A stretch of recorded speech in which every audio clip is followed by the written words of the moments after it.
গতকাল থেকে সারা দেশের উপর বৃষ্টিপাতের প্রবণতা বৃদ্ধি পেয়েছে।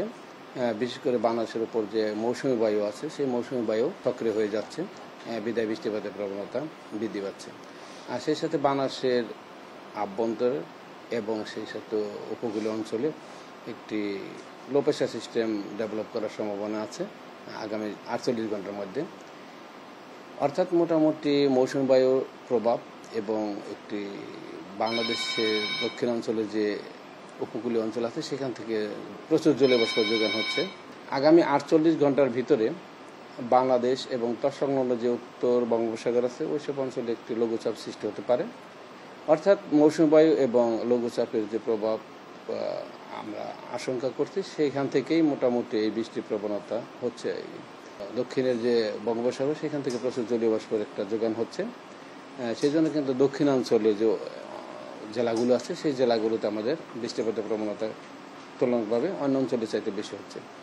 আর আমরা গত 24 ঘন্টায় যে বৃষ্টিপাত রেকর্ড করেছি সেই বৃষ্টিপাত হলো 120 মিলিমিটার বৃষ্টি আমরা চট্টগ্রামে রেকর্ড করেছি, আর 114 মিলিমিটার বৃষ্টিপাত রেকর্ড করেছি আমরা কক্সবাজারে, 110 মিলিমিটার বৃষ্টিপাত রেকর্ড করেছি মাইদিকোটে।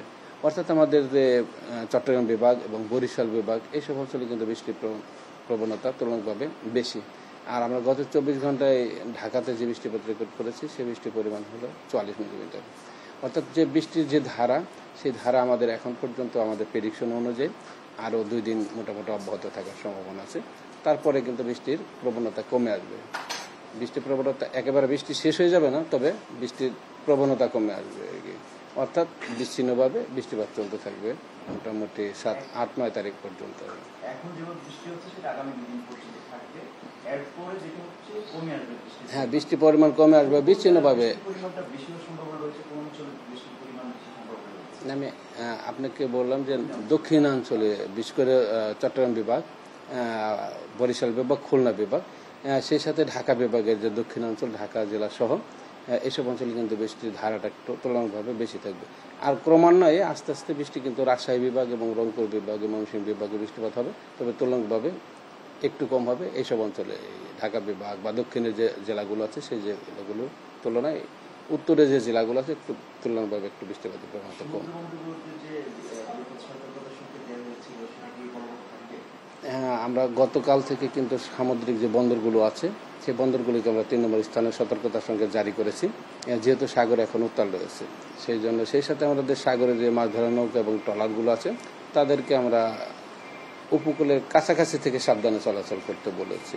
আর আমরা গতকাল থেকে কিন্তু আমরা একটি ভারী বর্ষণের সতর্কতা বার্তা জারি করেছি, বিশেষ করে চট্টগ্রাম বিভাগ, বরিশাল বিভাগ, খুলনা বিভাগ এবং সেই সাথে ঢাকা বিভাগের দক্ষিণাঞ্চল অর্থাৎ ঢাকা সহ দক্ষিণাঞ্চলের জেলাগুলোতে আমরা ভারী বর্ষণের সতর্কতা সংখ্যা জারি করেছি আগামী 48 ঘন্টার জন্য।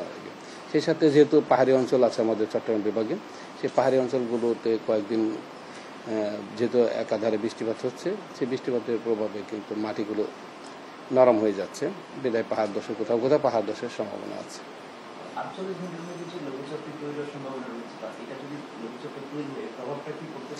আসলে লঘুচাপের প্রভাবে যে বৃষ্টির যে 2 দিন বা 3 দিন বৃষ্টি যে বাংলাদেশের উপর অব্যাহত থাকবে, এর প্রভাবে এই বৃষ্টিপাতের ধারাটা মোটামুটি বাংলাদেশের উপর থাকবে। যেহেতু যে গতিতে এই বৃষ্টিপাতের যে ধারাটা ছিল যে দ্রুত গতিতে শেষ হয়ে যাবে, কিন্তু লঘুচাপের প্রভাবেই কিন্তু বৃষ্টির ধারাটা 2 দিন বা 3 দিন পর্যন্ত অব্যাহত থাকার সম্ভাবনা আছে। যেমন গতকাল থেকে কিন্তু তাপমাত্রা কমে আসছে, আজকে কিন্তু তাপমাত্রা আরও কমে যাবে, কারণ হচ্ছে সারা দেশে একটা বৃষ্টিপাতের প্রবণতা রয়েছে এবং আগামীকালে মোটামুটি তাপমাত্রা এই ধরনের থাকবে, আজকের মধ্যে থাকবে। এর পরবর্তীতে যেহেতু বৃষ্টিপাতের ধারাটা কিছুটা কমে আসবে, তখন কিন্তু তাপমাত্রা আবার কিছুটা বৃদ্ধি পাবে। আজ এবং আগামীকাল অর্থাৎ 3 তারিখ এবং 4 অক্টোবর এই 2 দিন মোটামুটি বৃষ্টিপাতের ধারাটা একইভাবে থাকবে। এর পরবর্তীতে বৃষ্টি কমে আসবে, কিছুটা কমে আসবে, তবে বিচ্ছিন্নভাবে বৃষ্টি চলতে থাকবে।